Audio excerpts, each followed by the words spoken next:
অশান্তি, কোথাও বিএলওকে ধারালো অস্ত্রের কোপ, কোথাও আক্রান্ত হচ্ছেন মাইক্রো অবজারভার সরকারি আধিকারিক। এসআইআর এর একেবারে শেষ লগ্নে এসে অশান্তির গনগনে আগুনে এই মুহূর্তে পুড়ছে বাংলা। সুপ্রিম নির্দেশ আমরা দেখেছি যে দেওয়া হয়েছে, তারপর নির্বাচন কমিশনের তরফ থেকে একাধিক পদক্ষেপ করা হচ্ছে, কিন্তু তারপরেও নিরাপত্তা কোথায়?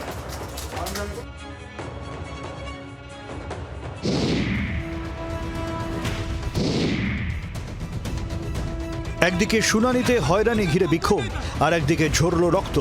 এসআইআর এর শেষ পর্যায়ে বিক্ষিপ্ত বিক্ষোভের আঁচে পুড়ছে বাংলা। শুনানির নামে সাধারণ মানুষকে হয়রানির অভিযোগ। দিন কয়েক আগে উত্তর দিনাজপুরের চাকুলিয়ার বিডিও অফিসে ক্ষিপ্ত জনতা তাণ্ডবের সাক্ষী থেকেছে বাংলা। শনিবার বেলায় ফের একই ঘটনা রিপিট টেলিকাস্ট। জানা গিয়েছে অন্য দিনের মতো এদিন এসআইআর এর শুনানি চলছিল। আচমকাই লাইনে দাঁড়িয়ে থাকা কয়েকজনের মধ্যে ঝামেলা বাঁধে, তা থেকে উত্তেজনা। কিছু সময়ের পরে রণক্ষেত্রের চেহারা। এলাকায় নামে বিশাল পুলিশ, মৃদু লাঠিচার্জও করে তারা। একজন আহত হন, ঘটনায় পুলিশের জালে এক। লাইনের মধ্যে ঝামেলা হচ্ছে। লাইনের মধ্যে ঝামেলা। আচ্ছা, তারপরে কি হলো? তারপরে আমরা এদিক থেকে আমরা লাইন ছাড়ি না, আমাদের নিজের লাইন ছাড়ি না। লাইন ছাড়েন নাই? তো কি আতঙ্কে আছেন কিনা? এর আগে একদিন গন্ডগোল হলো, আজকে আবার ভয় লাগতেছে না?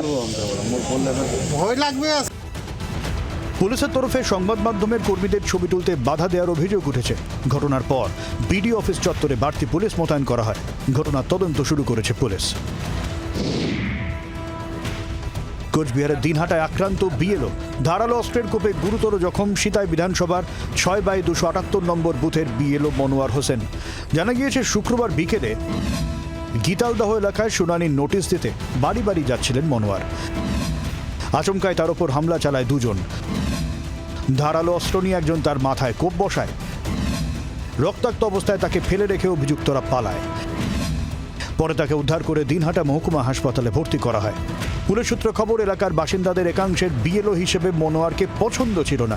হামলাকারী বিএলওর আত্মীয় বলে জানা গিয়েছে।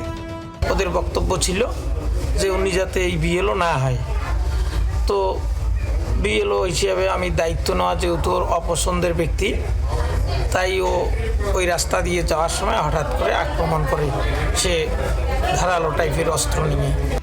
শুধু বিএলও নন, রেহাই পাচ্ছেন না মাইক্রো অবজারভারও। দক্ষিণ দিনাজপুরের জাকিরপুরের শুনানি কেন্দ্রে কুমারগঞ্জের বিডিও অফিসে আক্রান্ত মাইক্রো অবজারভার দিব্যেন্দু গড়াই ও এক সরকারি আধিকারিক দিলীপ লাকড়া। শুনানি চলাকালীন তাদের মারধরের অভিযোগ উঠেছে। ঘটনাস্থলে উত্তেজনা তৈরি হতেই পৌঁছয় র্যাব। এর আগে দক্ষিণ 24 পরগনার শিরাকুলে আক্রান্ত হন বিশেষ নির্বাচনী পর্যবেক্ষক মুরুগান। তার গাড়িতে চড়াও হন স্থানীয়দের একাংশ।